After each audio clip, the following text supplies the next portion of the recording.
Hey, bonjour à toutes et à tous, c'est Varoli. On se retrouve aujourd'hui pour une toute nouvelle vidéo et je vais répondre à la question de Jailbert3AK ou Jailbreak. Oh le relou!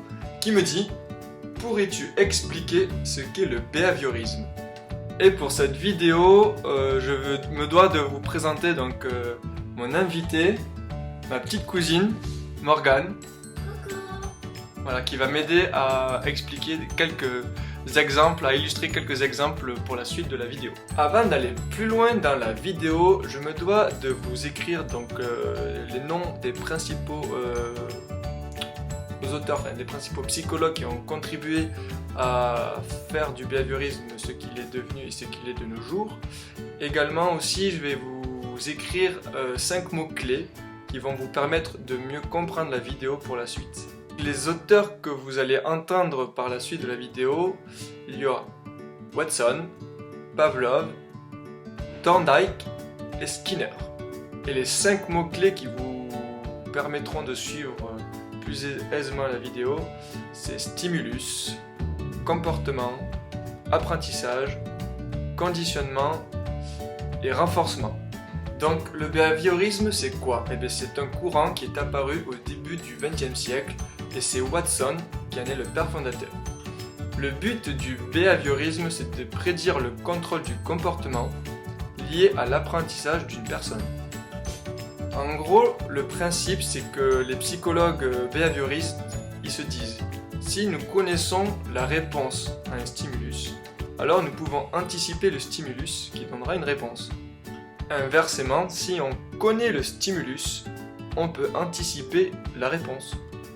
Pour ce faire, les behavioristes vont adopter la méthode utilisée en psychologie animale pour l'appliquer à l'étude des comportements humains.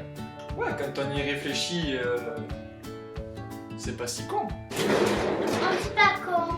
Oui, c'est pas si bête. Il y a comment il s'appelle ? Un philosophe de l'Antiquité qui disait que tous les êtres humains, donc tous les hommes, sont mortels. Tous les chiens sont aussi mortels, donc tous les hommes sont des chiens, ou tous les chiens sont des hommes. C'est très logique, ouais. Le mot stimulus, en fait, signifie le fait de venir stimuler une personne. Et l'anecdote, on dit un stimulus et des stimuli.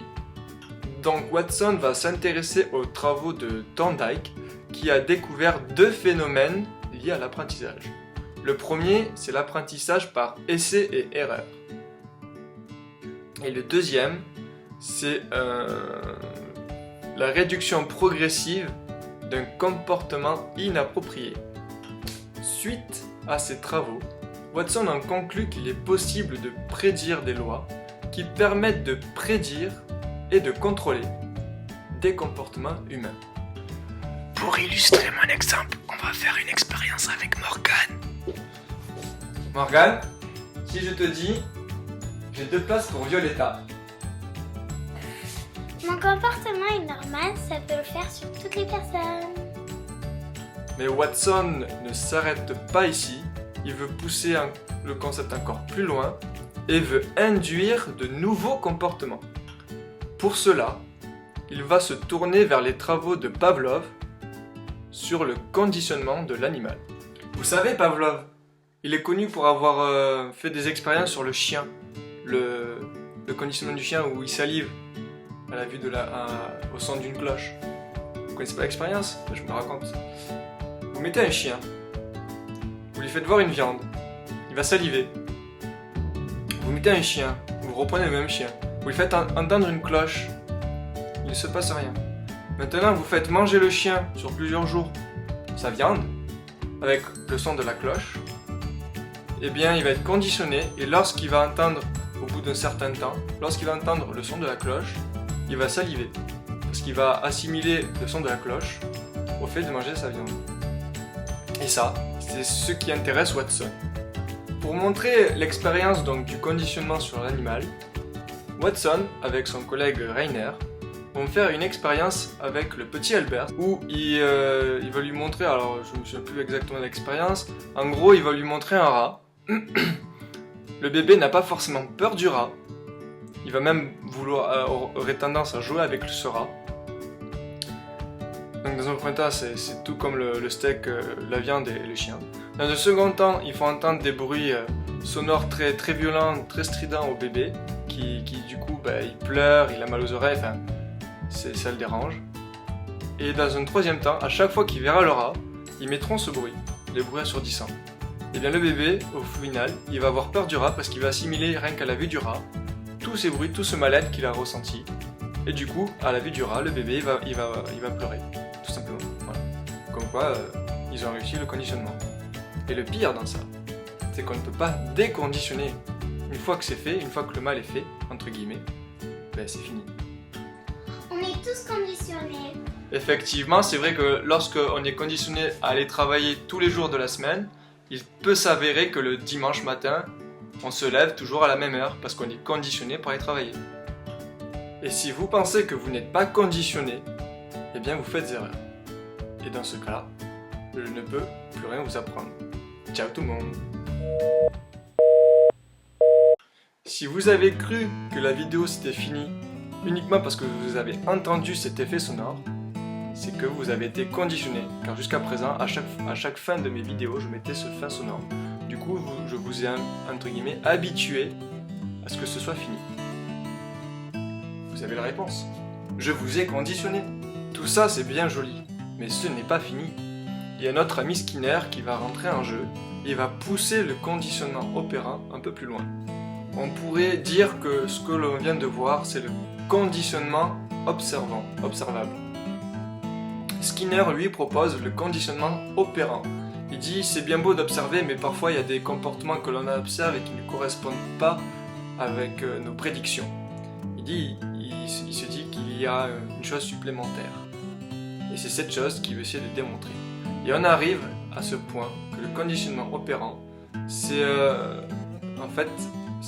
différent. En clair, avec ce nouveau conditionnement, le comportement est régi par nos conséquences. Par exemple, si je vous dis vous avez fait du bon travail, ça va venir renforcer donc, vos compétences. Et du coup, vous allez adapter votre comportement. Ah, super, trop bien, j'ai fait du bon travail. Inversement, si je vous dis que c'est du mauvais travail, je vais venir renforcer négativement. Et du coup, vous n'allez plus adopter, vous n'allez pas avoir le même comportement. Au final, le conditionnement, à quoi ça sert ? Eh bien, ça sert à venir modifier un comportement, des comportements, afin d'éliminer les comportements inadaptés, inappropriés pour certaines situations. Je pense avoir terminé avec le behaviorisme. Quoi, qu'est-ce qu'il y a ? Ah, mais c'est le pull ! Ça vous perturbe parce que c'est pas le même pull. Hop là ! Et voilà. Non, je tiens vraiment à remercier Jailbreak, c'est JailBR3K pour les intimes. En tout cas, merci d'avoir posé cette question sur le behaviorisme. Je me suis vraiment amusé à faire cette vidéo. Je remercie ma petite cousine d'avoir participé, d'avoir bien voulu m'accompagner dans cette vidéo. Elle n'est pas là pour vous dire au revoir, mais elle en pense pas moins. En tout cas, si vous avez aimé cette vidéo, n'hésitez pas de mettre un petit pouce, ça me ferait super plaisir, de la partager avec vos proches et n'hésitez pas de laisser un commentaire. Si vous voulez laisser un commentaire, je me ferai un plaisir d'y répondre ou de faire une autre vidéo, qui sait. En tout cas, abonnez-vous. On se retrouve pour une prochaine vidéo. Ciao tout le monde.